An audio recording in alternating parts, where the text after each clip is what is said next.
الشیطان الرجیم بسم اللہ الرحمن الرحیم وما انزل علی الملکین ببابل ہاروت وماروت وما يعلمان من احد حتى يقولا انما نحن فتنة فلا تکفر فیتعلمون منہما ما یفرقون به بین المرء وزوجہ۔ اور وہ جادو جو بابل میں دو فرشتوں ہاروت اور ماروت پر اترا، اور وہ دونوں کسی کو کچھ نہ سکھاتے جب تک کہ یہ نہ کہہ لیتے کہ ہم تو نری آزمائش میں ہیں، تو اپنا ایمان نہ کھو۔ تو ان سے سیکھتے وہ جس سے جدائی ڈالیں مرد اور اس کی عورت میں، یعنی بابل شہر میں دو فرشتے ہاروت اور ماروت، جن کو اللہ تبارک و تعالیٰ نے جادو کا علم دیا تھا،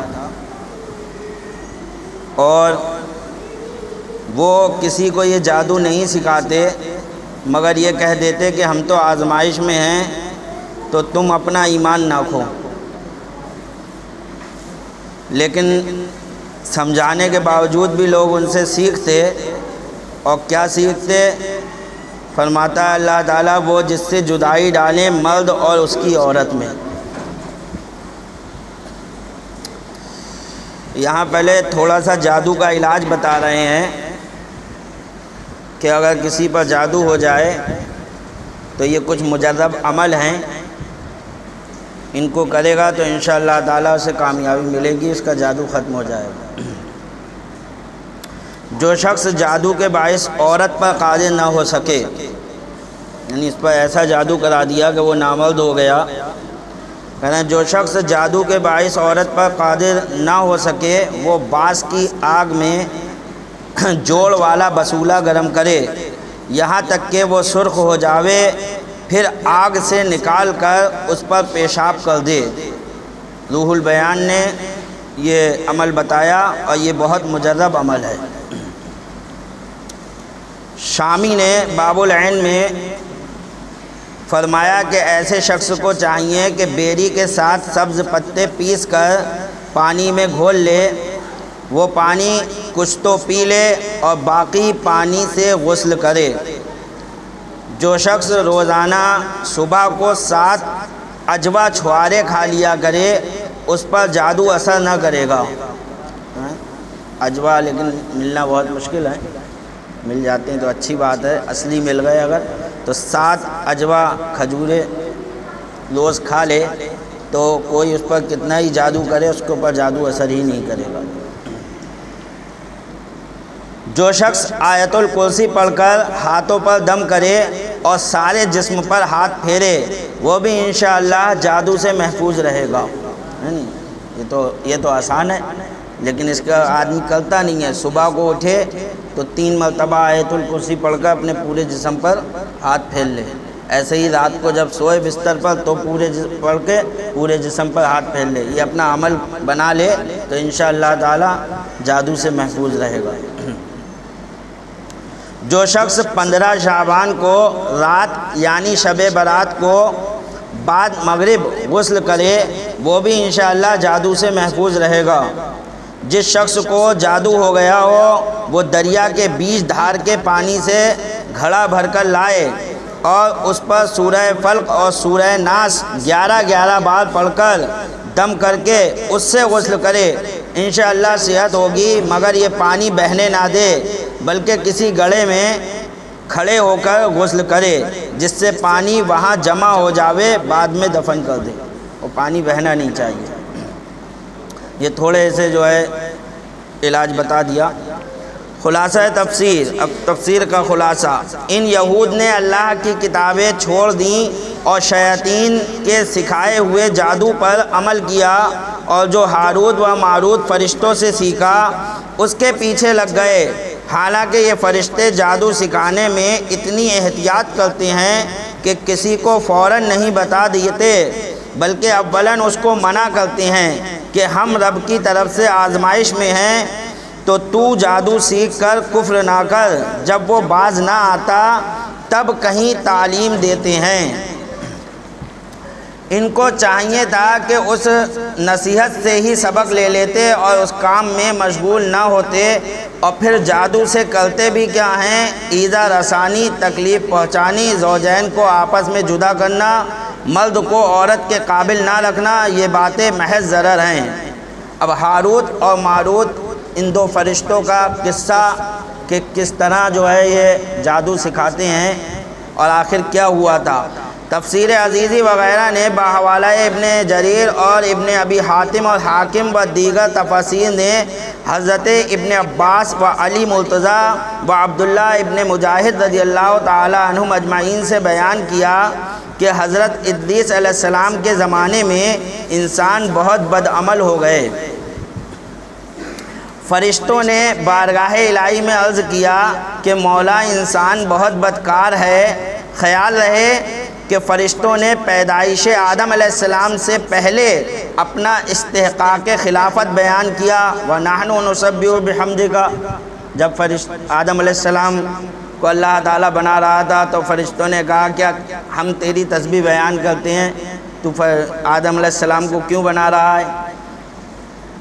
اس موقع پر انسان کی نااہلیت کا اظہار مقصود ہے۔ اب جو ہے اب یہ کہنا چاہتے ہیں فرشتے، اے پروردگار عالم دیکھ تیرے یہ انسان کتنے نااہل ہیں، کتنے بدکار ہیں، یعنی یہ خلافت کے لائق نہیں، انہیں معزول کر دیا جائے، تو نے انہیں خلیفہ بنا دیا، یہ لوگ اتنے بدکار ہیں لہذا خلافت کے لائق نہیں ہے، انہیں معزول کر دیا جائے، یا کم از کم خلیفہ یہ رہیں اور وزیر ہم، تاکہ ہم ان کے بگڑے کام سنبھال لیں۔ کچھ بھی صحیح، رب تعالیٰ کا ارشاد ہوا کہ اس کو غصہ اور شہوت دیا گیا ہے۔ اے فرشتوں، میں نے انسانوں کو غصہ دیا ہے اور انسانوں کو شہوت دی ہے، یہ دو چیزیں میں نے انسانوں کو دی ہیں جس سے گناہ زیادہ کرتا ہے، ان دو کی وجہ سے ہی انسان جو ہے وہ گناہ کر جاتا ہے۔ اگر یہ چیزیں تمہیں ملیں تو تم بھی گناہ کرنے لگو۔ فرشتوں سے اللہ تعالیٰ نے کہا کہ تمہیں تو میں نے ان چیز سے پاک کر دیا ہے، نہ تمہیں غصہ دیا ہے نہ شہوت دی ہے، اگر تمہیں شہوت اور غصہ دے دوں تو تم بھی گناہ کرنے لگو۔ فرشتے بولے کہ مولا کریم، ہم تو گناہ کے پاس بھی نہ جائیں گے خواہ کتنا ہی غصہ اور شہوت ہو۔ انہوں نے اپنے اعتماد دکھایا کہ اے اللہ، ہم تو تیرے فرما بردار ہیں، ہم گناہ نہیں کریں گے چاہے کتنا ہی غصہ ہو، کتنی ہی شہوت کیوں نہ ہو۔ حکم ربی ہوا کہ تم اپنی جماعت میں سے اعلیٰ درجے کے پرہیزگار فرشتے چھانٹ لو، ان کو غصہ اور شہوت دے دیتے ہیں، پھر امتحان ہو جائے گا۔ چنانچہ ہاروت اور ماروت جو بڑے ہی عبادت گزار فرشتے تھے انتخاب میں آ گئے۔ حق تعالیٰ نے ان کو یہ چیزیں یعنی غصہ اور شہوت دے کر شہر بابل میں اتار دیا اور فرمایا کہ تم قاضی بن کر لوگوں کا فیصلہ کیا کرو اور روزانہ اسم اعظم کے ذریعے شام کو آسمان پر آ جایا کرو۔ یہ دونوں 1 مہینے تک ایسے ہی آتے جاتے رہے۔ اتنے عرصے میں ان کے عدل و انصاف کا عام چرچا ہو گیا اور بہت مقدمے ان کے پاس آنے لگے۔ ایک روز ایک نہایت حسین و جمیل عورت نے جس کا نام زہرا تھا، یہ ملک فارس کی رہنے والی تھی، اپنے خاوند کے خلاف مقدمہ دائر کیا۔ یہ دونوں اسے دیکھتے ہی عاشق زار ہو گئے اور اس سے برے کام کی خواہش کی۔ اس نے کہا میرا دین کچھ اور تمہارا دین کچھ ہے اور اختلاف ہوتے ہوئے یہ نہیں ہو سکتا، نیز میرا شوہر بہت غیرت مند ہے، اسے خبر لگ گئی تو مجھے قتل کر دے گا، لہذا پہلے تو آپ میرے بت کو سجدہ کرو اور پھر میرے شوہر کو قتل کرو، پھر میں تمہاری اور تم میرے۔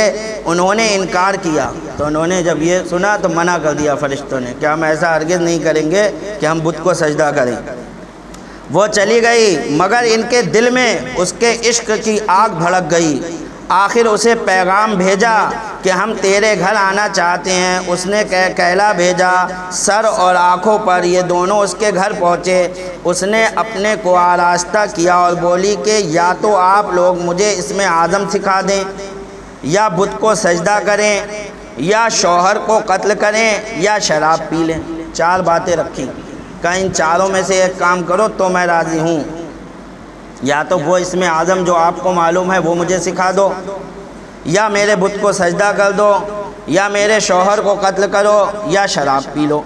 جب 4 باتیں رکھی تو انہوں نے سوچا کہ اسم اعظم اسرار الہی، اس کو ظاہر کرنا بہت ظلم ہے، اور بت پرستی کرنا شرک ہے، اور قتل حق العباد ہے۔ یہ تینوں چیزیں کہا کہ یہ تو سب اگر قتل کریں گے تو حق العباد میں گرفتار ہوں گے، جب تک بندہ معاف نہیں کرے جب تک نہیں ہو سکتی، اور اگر بت کو سجدہ کریں گے تو یہ شرک ہو جائے گا، اور اسم اعظم بتا دیں گے تو یہ اسرار الہی سے ہے۔ رہ گئی شراب پینا، تو بولے لاؤ شراب پی لیتے ہیں، یہ تو گناہ ہے، توبہ ہو جائے گی۔ جیسے آج کل آدمی کہتا ہے ارے کر لو توبہ کر لیں گے، سمجھانا مقصد ہے۔ لاؤ شراب پی لیں، چنانچہ شراب پی لی۔ جب شراب پی کر مست ہو گئے تو اس نے ان سے بت کو سجدہ بھی کرا لیا، اپنے شوہر کو قتل بھی اور اسم اعظم بھی پوچھ لیا۔ شراب میں مست ہو گئے، لوگ کہہ نہیں امام صاحب شراب پی دی تھی، اس میں 3 طلاق دے دی، پتہ ہی نہیں تھا۔ شراب جو ہے یہ تو گناہوں کی جڑ ہے۔ اور اسم اعظم بھی پوچھ لیا، وہ تو اسم اعظم پڑھ کر صورت بدل کر آسمان پر پہنچ گئی۔ جیسے ہی اسے اسم اعظم ملا، اسم اعظم فوراً اس نے پڑھا اور جو ہے وہ آسمان پر پہنچ گئی۔ حق تعالیٰ نے اس کی روح کو زہرہ ستارے سے متصل کر دیا، آسمان پہ جو زہرہ ستارہ تھا اس ستارے سے متصل کیا، اور شکل اس کی زہرہ ستارے کی طرح ہو گئی۔ جب ان کا نشہ اترا تو یہ اسم اعظم بھول چکے تھے اور اپنے کیے پر نادم و شرمندہ تھے۔ حق تعالیٰ نے فرشتوں سے فرمایا کہ انسان تجلی سے دور رہتا ہے، اللہ کے نور سے، اللہ کی تجلیوں سے دور رہتا ہے انسان۔ یہ دونوں شام کو حاضر بارگاہ ہوتے تھے، تو روزانہ شام کو آتے تھے، اسم اعظم پڑھ کر آسمان پر آ جاتے تھے، پھر بھی شہوت سے مغلوب ہو کر سب کچھ کر بیٹھے۔ تو یہ بتایا کر بیٹھے، اگر انسان سے گناہ سرزد ہوں تو کیا تعجب ہے۔ فرشتوں کو یہ بتایا کہ تم اتراؤ مت، یہ مت سوچو، بلکہ اللہ کا فضل ہے، اللہ جسے چاہتا ہے گناہوں سے بچا لیتا ہے۔ ہر وقت اللہ کا فضل تلاش کرنا چاہیے، یا اللہ تو اپنے فضل سے ہمیں گناہوں سے بچائے۔ کبھی نہیں اترانا چاہیے، نہ اپنی عبادت پہ، نہ اپنے علم پر، نہ اپنے زہد و تقویٰ پر۔ ہر وقت اپنے رب سے فضل تلاش کرو، یا اللہ اپنا فضل عطا فرما، تو ہی گناہوں سے بچانے والا ہے، اگر تو بچائے گا تو بچیں گے، اور تو نہیں بچا پایا تو ہمارے بس کی نہیں، توفیق دینے والا اللہ ہی ہے۔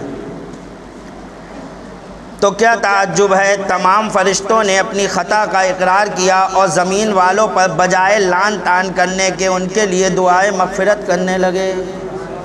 جو وہ فرشتے جو ابھی کہہ رہے تھے یا اللہ انسان بہت بدکار ہے، اب وہ کہنے لگے یا اللہ تو انسانوں کو معاف فرما دے، یا اللہ تو انسانوں کو بخش دے، یا اللہ ان کے گناہوں کو معاف فرما دے۔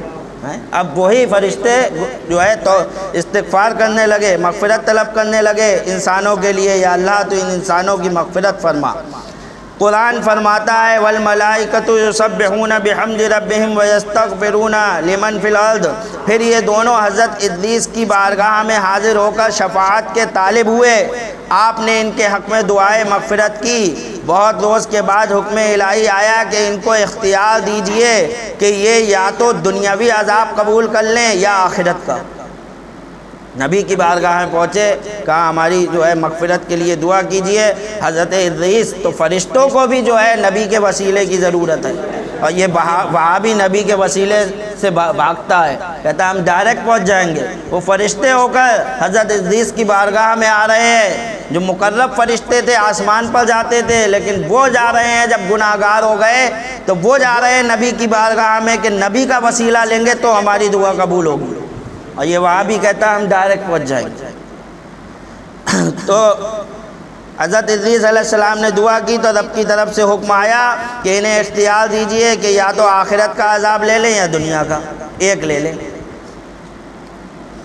یا آخرت کا حضرت عزیز علیہ السلام نے ان کو حکم الہی پہنچایا۔ انہوں نے عرض کیا کہ یا نبی اللہ، دنیا کا عذاب فانی، دنیا کا عذاب تو ختم ہونے والا ہے، ایک دن دنیا ختم، عذاب ختم، اور آخرت کا عذاب تو ہمیشہ کا ہے، وہاں تو اگر جہنم میں ہمیشہ کے لیے ڈال دیا گیا، پھر نہ مرنا ہے نہ نکلنا ہے۔ اور دنیا میں تو یہ ہے کہ جب تک دنیا ہے تبھی تک عذاب ہے، دنیا ختم عذاب ختم۔ دنیا کا عذاب فانی اور آخرت کا ابدالآباد تک باقی ہے۔ ہم کو دنیاوی عذاب منظور ہے، چنانچہ حق تعالیٰ نے فرشتوں کو حکم فرمایا کہ ان دونوں کو لوہے کی زنجیروں میں جکڑ کر بابل کے کنویں میں اوندھا لٹکا دیں۔ اس کنویں میں آگ بھڑک رہی ہے اور یہ لٹکے ہوئے ہیں، اور قیامت تک ایسے ہی لٹکے رہیں گے۔ یہ عذاب اللہ کی طرف سے آیا، اور فرشتے باری باری سے ہر وقت ان کو کوڑے مارتے ہیں، سخت پیاس سے ان کی زبانیں باہر لٹکی ہوئی ہیں۔ یہ قصہ سنن بہقی، مسند امام احمد اور دیگر کتب احادیث بعض اسناد صحیح مروی ہے، اور بعض لوگوں نے ہاروت ماروت کو اس حالت میں دیکھا بھی ہے۔ حاکم نے اپنی مسند میں اور بہقی نے اپنے سنن میں حضرت عائشہ صدیقہ سے روایت کی ہے کہ آپ فرماتی ہیں کہ حضور علیہ السلام کی وفات کے بعد میرے پاس ایک عورت آئی جو کہ حضور علیہ السلام کو تلاش کرتی تھی۔ میں نے کہا کہ سرکار کی وفات ہو چکی، تم مجھ سے کہو کیا کہنا چاہتی ہو۔ وہ کہنے لگی کہ میں اپنے شوہر کی سختیوں سے تنگ آ گئی تو میں نے ایک عورت سے اپنی مصیبت بیان کی، اس نے مجھے ایک کتے پر سوار کر کے آن کی آن میں بابل پہنچا دیا۔ میں نے ہاروت ماروت کو ایک کنویں میں لٹکا دیکھا تو ان سے جادو سیکھنا چاہا، انہوں نے بہت سمجھایا کہ یہ کفر ہے، نہ سیکھ، مگر میں نہ مانی۔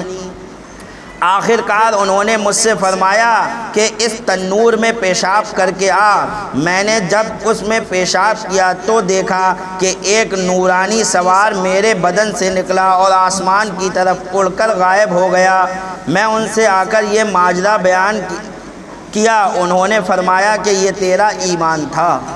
جب فرشتوں سے آگے بیان کیا کہ ایسا ایسا ایک نورانی سوار اڑ گیا تو فرشتوں نے کہا کہ وہ تیرا ایمان تھا جو تجھ سے اب نکل چکا ہے، وہ تیرا ایمان تھا جو تجھ سے چھن چکا، اب جا، تو جادو میں خوب ماہر ہو گئی۔ جب سے میں فن جادو میں بہت استاد ہوں، گیہوں کا دانہ زمین میں داب کر اس کو حکم کرتی ہوں تو وہ اگ آتا ہے اور فوراً اس میں سٹا لگ جاتا ہے، پھر فوراً خشک ہو جاتا ہے اور میرے کہنے سے فوراً آٹا ہو کر روٹی بن جاتی ہے، مگر میں اپنے دل میں ایمان کے جانے پر شرمندہ ہوں۔ میں پوچھنے آئی تھی کہ کیا میری توبہ اب قبول ہو سکتی ہے؟ میں نے کہا کہ تو حضور علیہ السلام کے صحابہ اکرام سے مل، تو میں ان کی خدمت میں حاضر ہوئی۔ کسی نے اس کے ایمان کی امید نہ دلائی۔ ہاں، حضرت عبداللہ ابن عباس نے فرمایا کہ تیرے ماں یا باپ ہوں تو ان کی خدمت کر، ان کی دعا سے تیرا ایمان واپس ہو جائے گا۔ اسی طرح ابن منذر نے اوزاعی سے نقل کیا کہ ہارون ابن رباب فرماتے ہیں کہ میں عبد الملک ابن مروان کے دربار میں بیٹھا تھا کہ ان کے پاس ایک شخص آیا جو کہ کسی جادوگر کا بیٹا تھا۔ اس نے بھی اپنا قصہ اسی طرح بیان کیا کہ میں جادو کے شوق میں ہاروت ماروت کے پاس پہنچا، مگر ان کے سمجھانے بجھانے پر بغیر جادو سیکھے واپس آیا۔ ان روایات سے معلوم ہوا کہ ہاروت ماروت ابھی تک چاہے بابل میں لٹکے ہوئے ہیں اور جو وہاں پہنچ جائے اس کو جادو سکھاتے ہیں۔ اس آیت اور تفسیر سے چند فائدے حاصل ہوئے۔ پہلا فائدہ یہ حاصل ہوا کہ کوئی شخص اپنے زہد و تقوی، عبادت و ریاضت پر بھروسہ نہ کرے، رب کا فضل طلب کرتا رہے۔ دیکھو معصوم فرشتے بھی غصہ اور شہوت سے گناہ کر بیٹھے۔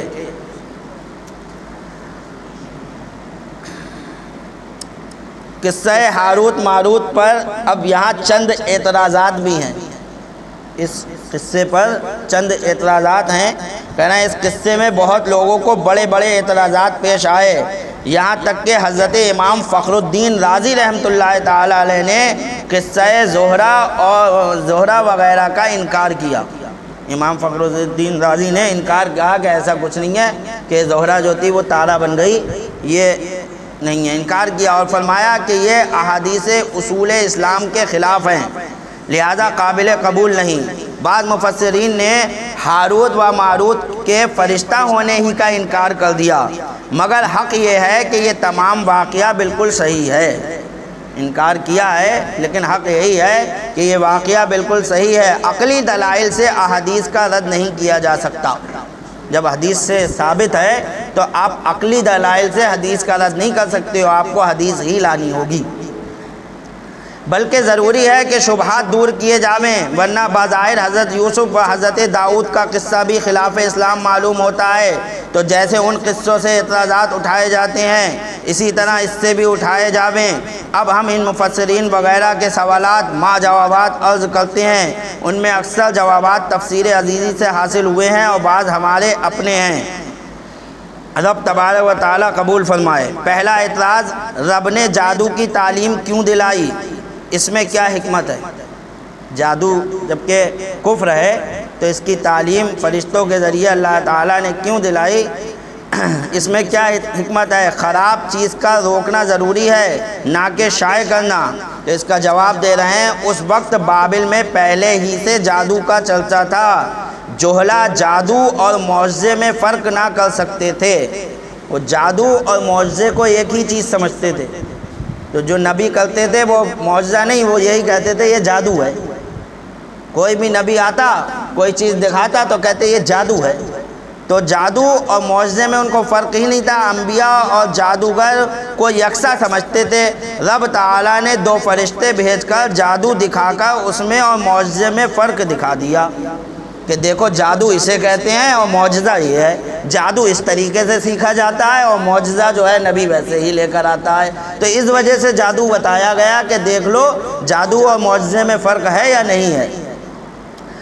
فرق دکھایا، جیسے کہ فقہائے اکرام کفریہ الفاظ بتا کر مسلمانوں کو ان سے بچنے کی ہدایت کرتے ہیں، اسی طرح ہاروت ماروت نے بھی کیا۔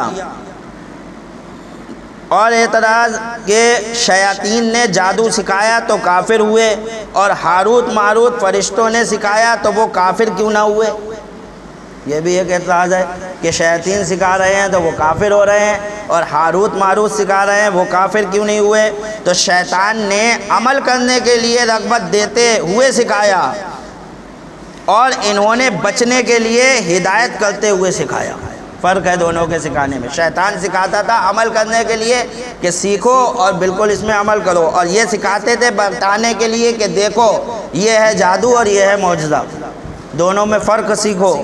ایک شخص کسی کو کافر بنانے کے لیے الفاظ کفریہ سکھائے وہ کافر ہے، اور عالم دین بچنے کے لیے وہی الفاظ بتا دیں تو وہ مسلمان ہے۔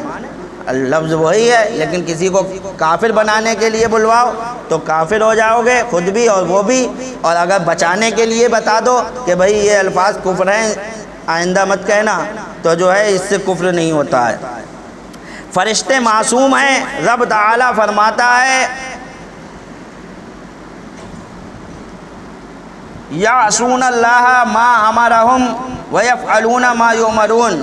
جب فرشتے معصوم ہیں، اور معصوم کہتے ہیں جن سے گناہ ممکن ہی نہ ہو، محال ہے، پھر ہاروت ماروت یہ 3 سخت گناہ کیوں کر بیٹھے؟